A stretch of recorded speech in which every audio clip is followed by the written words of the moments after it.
네, 잊을만 하면 등장하는 사람이 있습니다. 바로 유시민 노무현재단 이사장인데요. 어제 저녁에 본인의 방송을 통해서 민족 정론지는 CNN이라고 얘기했습니다. 자, 그리고 면접 보고 나온 유영아 변호사 얘기까지 준비했습니다. 먼저 관련 영상 보고 오시겠습니다.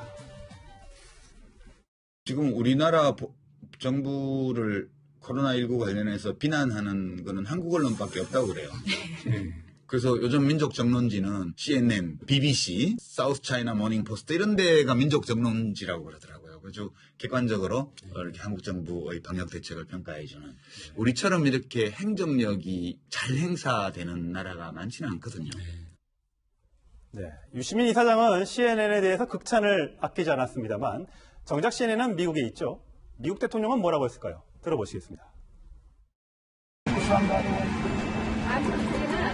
I don't watch CNN. That's why I don't recognize you. I don't watch CNN because CNN is fake news. Go ahead. 네, 차 교수님. 예. 우리가 여러 가지 정부의 잘한 점, 드라이브스루 같은 건 칭찬을 합니다. 그렇죠. 하지만 여러 가지 다른 실책에 대해서는 비판을 할 수 있는 거 아닙니까? 그렇죠. 아마 유시민 이사장 입장에서는 아마 그동안 나름대로 정부가 하고 있는 여러 가지 조치들에 잘못은 좀 있었지만 그럼에도 불구하고 상당히 방역 확산을 막는 데 좀 기여를 하고 있고, 또 그리고 이 부분에 대해서 외국의 평가도 좋다. 앞서 그 본인이 이야기한 것처럼 외신도 그렇고, 오늘 또 프랑스 마크롱 대통령이 문재인 대통령이 전화를 걸어서 한국의 방역에 대해서 좀 배우고 싶다는 이야기도 했다고 그래요. 그런 측면에서 본다고 한다면 소위 말 의용지식인 자체하는 유시민 이사장 입장에서는 그런 부분을 좀 부각시키고 싶겠죠. 그러나 과연 이번 사태를 바라보는 국민의 시각하고 그것이 일치하냐 부분은 또 생각해볼 대목이라는 겁니다. 예. 사실 우리가 지금 그 방역 나름대로 상당히 학사제가 꺾이고 있지만, 우리가 아까 이야기했던 마스크와 관련해서 수급 대란 때문에 오늘도 사실 상당수의 많은 국민들이 이제 줄 서 있는 걸 제가 보고 왔는데, 이런 부분들, 그리고 또 사실 이 우한에서 코로나19 사태가 터졌을 때 이에 대한 우리의 그 상황 판단 자체가 잘못되었던 부분들. 중국을 그리고 막지 못했다는 거. 그런 부분들. 그리고 또 하나는 또 대통령의 메시지도 처음에는 아주 좀 가감할 정도로 좀 선제적인 조치를 해야 된다고 했다가 종식이 될 것처럼 이야기했다가 다시 또 이제 위기 단계를 올리는 조금 오락가락한 메시지들. 이러한 부분들에 대해서는 국민의 질타가 잇따르고 있는 거거든요. 그렇다고 한다면 의용지식인이라고 하더라도 정부의 잘못된 지점도 이야기를 하는 것이 맞는 태도가 아닐까 하는 생각이 듭니다. 예.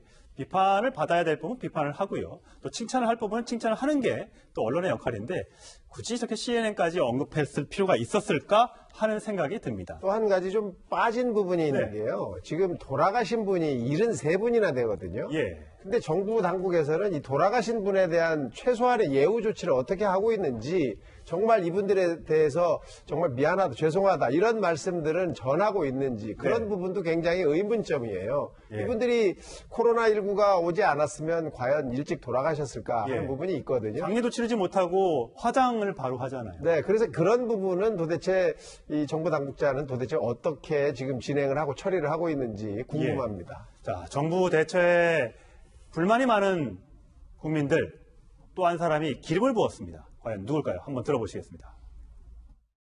의료계 쪽은 우선적으로 다 공고를 해드려서 사실 의료계에서 그렇게 부족하지는 않습니다. 다만 본인들이 좀 더 넉넉하게 재고를 쌓아두고 싶은 그런 심정에 대해서는 늘 부족함을 느끼는 사실입니다. 하루에 소비하고 있는 것이 200불이었는데 저희들이 공급된 건 300불이었습니다. 그런데도 부족하다 그럽니다. 현장을 제가 더 많이 다닙니다. 정말 방법이 부족하면 의료진이 움직일 수 있겠습니까? 네, 저 발언에 대해서 한번 짚어보도록 하겠습니다. 김찬 변호사. 네, 근데 본인이 현장을 많이 가서 어느 현장을 언제 가는지 모르겠습니다. 그 현장에 가서 200벌 필요한데 300벌 지급했다. 100벌이나 남는다. 50%나 초과해서 공급했다.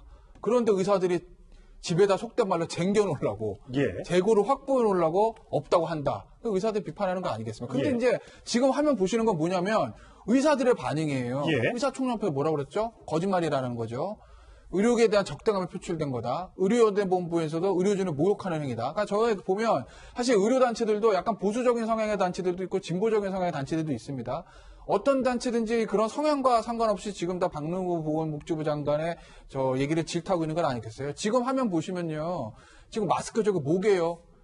저거 이제 이니셜 쓴 거예요, 지금 보시면. 아. 이름 쓴 거예요. 그러니까 마스크를 사실 한 번 쓰고 버려야 되는데, 그렇죠. 재활용을 해야 되는데, 바퀴가 안 된 거다. 거잖아요. 아. 그러니까 제 마스크에는 김태현 쓰고, 우리 천상철 앵커 마스크에 천상철 써놓는 겁니다. 남의 걸 쓰지 않기 위해서. 예. 지금 보시는 거 화면은 뭐죠? 매달려 걸어놓는 거잖아요. 예. 번호. 1번은 내 거, 2번은 뭐 천상철 앵커, 이런 예. 식으로. 지금 보시면 저건 뭐죠? 저 비닐입니다. 예. 그러니까 방호복이 완벽하지 않으니까 저렇게 재활용을 하는 겁니다. 진짜 없어 보입니다. 네, 저게 지금 대구의 현실이라는 거예요. 대구에서 실제 의료진들은 마스크도 재활용하고 있고 방호복도 없어져 지금 비닐 쓰고 있고 저러고 있고 지금 집에도 못 가고 악정 고투를 하고 있는데 그런데 그 의료를 저런 문제를 총괄하는 보건복지부 장관이라는 사람이 국회에 나와서 200벌 필요한데 300벌 줬어. 100벌 남잖아. 그런데 재고 쌓아놓으려고 없다고 그래. 이거 뭐야? 라는 얘기를 하고 있다. 예. 그거 듣는 지금 저 얘기를 들으면서 대구에서 악정고투하고 있는 의사들은 뭐가 되는 거죠? 자, 오 교수님, 저 아까 파란색 아까 덧신 다시 한번 화면을 보여주시면 그 파란색 덧신이 이 머리에 쓰는 거 수술실에서 쓰는 거 아니에요? 정말 황당한 얘기죠. 사실 방호복이라는 것이 한 사람을 만난 다음에 그 방호복이 혹시 뭐 병균이 바이러스가 묻을 수 묻어 있을 수 있잖아요. 예. 그럼 다음 분을 볼 때는 저걸 다시 벗고 갈아입어야 되거든요. 그러니까 방호복이 지금 부족해서 저 모양을 하고 있는데 방호복을 충분히 공급하고 있다. 이거 정말 어떻게 어디 가서 보시고 그런 말씀을 하시는지 참 답답합니다. 제발 현실을 좀 똑바로 좀 봐주시고 이 대구에서 정말 그 의료 현장에서 얼마나 많은 의사 선생님들이 고생을 하고 있는데 의료인 의사 선생뿐이 아니죠. 간호사 선생님 그 의료인들이 얼마나 많은 고생을 하고 있는데 그분들한테 겨우 그런 말씀을 하십니까? 우리가 그걸 의료 현장에서 그걸 쌓아두고 나중에 쓰려고 그걸 하겠습니까? 지금 화면에 저렇게 그 마스크를 쓰느라고 머리에 이마에 고글을 쓰느라고 저 이마에 저렇게 뚜렷한 그 자국까지 있는데 저 보면 고글도 불량품이 굉장히 많다고 하더라고요, 정명희 기자. 네, 의료계에서는 그 고글하고 마스크가 불량품들도 들어온다고 합니다. 예. 워낙 이게 하루에 생산되는 양이 있는데 의료진들이 또 써야 하는 양이 있잖아요. 예. 그렇기 때문에 불량품들이 제공이 되는 거죠. 개수에 예. 맞춰서 이렇게 예. 제공이 되기 때문에 불량품들도 들어오고 그렇기 때문에 저런 현상이 벌어지는 거죠. 그렇다면 거기에 대한 사과와 위로가 먼저였을 텐데 충분히 공급하고 있다, 문제 없다, 숨겨놨다, 재고로 비축했다 이런 말이 장관의 입에서 나온다는 것 자체가 국민들은 이해하기 어려울 것 같습니다. 자, 의사 선생님들뿐만 아니라 또 한 명의 정치인이 대구에 내려가 있죠. 안철수 국민의당 대표인데 자 김태현 변호사 네. 곧 올라온다고 합니다. 예. 그렇죠. 이제 곧 이제 올라온다고 하는. 내일이 이제 선거 총선 D-30이죠. 그렇죠. 이제 총선이 한 달 남았기 때문에 어쨌든 국민의당 당대표 입장에서 비례대표 공천도 해야 되지 않습니까? 비례대표만 이제 하겠다고 했으니까요. 그러니까 그런 부분도 있고 해서 아마 이제 다시 정치를 재개하기 위해서 서울로 올라오는 것 같고 안철수 대표는 사실 할 만큼 했죠. 물론 뭐 의사면허를 가지고 있는 사람이긴 하지만 실질적인 의료 현장을 떠난 지는 꽤 오래되지 않았습니까? 그렇죠. 네. 그런데 어찌됐건 간에 정말 오랜만에 가서 현장에서 지금 의사로서 역할을 하는 건데 거의 보름간 있었으니까. 그럼요. 어떻게 보면 대한민국의 정치 지도자 그 누구도 하지 못한 걸 한 겁니다. 본인이 그러니까 국가가 필요한 곳에 본인이 가장 잘할 수 있는 걸 한 거예요. 그럼 사실은 정치인으로서 가장 이제 올바른 행동을 한 거거든요. 본인의 전공을 살려서 하여튼 이제 고생을 했고 이제 올라와서 아마 이제 이제는 이제 총선 전에 뛰어들어서 국민의당 당 대표로서 또 역할을 하겠죠. 예. 자, 다음 정치 소식은 공천 관련 얘기를 좀 해야 될 것 같습니다. 총선이 이제 한 달밖에 안 남았으니까요. 어쨌든 민주당이 비례연합정당에 참여하기로 했습니다. 거의 4분의 3의 압도적인 지지를 통해서 비례정당에 가입하기로 했는데, 자, 여기에 대해서 오늘 이해찬 그리고 이낙연 선대위원장이 이렇게 발언을 했습니다. 들어보시겠습니다.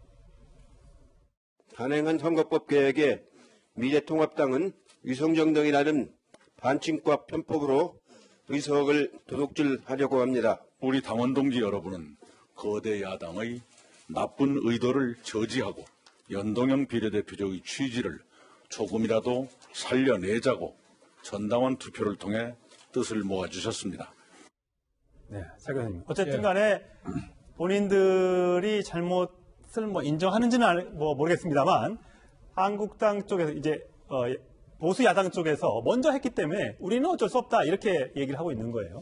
그렇죠. 그런데 문제는 그럼 그러니까 이 지금 이 민주당의 행위 자체가 과연 얼마만큼 정당화될 수 있냐 부분은 또 별개의 문제인 것 같아요. 예. 뭐 아마 지금 이 상태로 그대로 지금 아무 조치도 않고 있다고 한다면 지금 보수 야권이 상당히 총선에서 상당히 승리할 가능성이 있다. 더 나아가서는 뭐 압승까지 할 수도 있다. 뭐 이 가반을 뺏길 수 있다는 그런 우려들 때문에 그렇게 이야기를 하는 것 같아요. 뭐 그래서 사실 뭐 당내에서 여러 가지 갑론을박이 있었습니다만 이러한 부분들을 상당히 어떻게 보면 당내에서 또 오늘 따가운 비난을 희석시키기 위해서 전당원 투표라는 걸 했지 않습니까? 그러나 그것은 뭐 누가 봐도 결론은 빤한 거였거든요. 2014년도였죠. 그때 기초자치단체장 공천을 하느냐 마느냐 그 원래 자신들의 공약은 안 하는 걸로 돼 있다. 그걸 뒤집을 때도 전당원 투표라는 걸 통해서 그것을 당론을 뒤집었는데 그 형태의 재판이라는 이야기가 나올 수밖에 없는 상황이라는 것이죠. 예. 물론 저는 그런 생각합니다. 뭐 민주당 입장에서는 상당히 어떻게 보면 적폐 세력, 탄핵 세력 때 다시 정국의 주도권을 잡고 더 나아가서는 사실 이 정권을 흔들고 정권 교체까지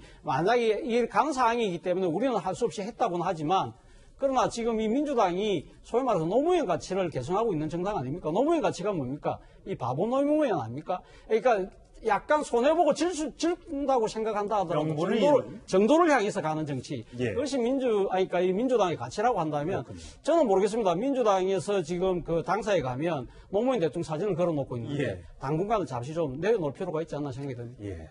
자, 통합당 얘기도 해볼 텐데요. 통합당 오늘 비례대표 면접이 있었습니다. 한 사람, 눈에 띄는 사람이 있었습니다.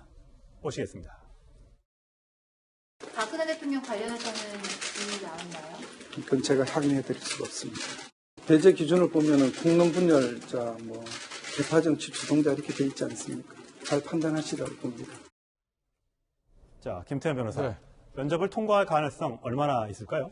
그래서 이제 지금 흐름으로 보면 쉽진 않을 것 같아요. 왜냐하면 이제 뭐 미래한국당이 한성교 대표도 얘기했듯이 미래통합당하고 이제 별개로 간다. 뭐 이렇게 얘기를 하고 있는데 지금 미래통합당 공천을 좀 보시면 어찌됐든 간에 그 탄핵에 찬반했던 사람들, 그러니까 굳이 얘기하면 친박 핵심들, 그리고 친박 쪽에서 얘기했던 뭐 탄핵을 주도했던 사람들 전부 다 불출마 또는 이제 낙천으로 좀 날아가지 않았습니까?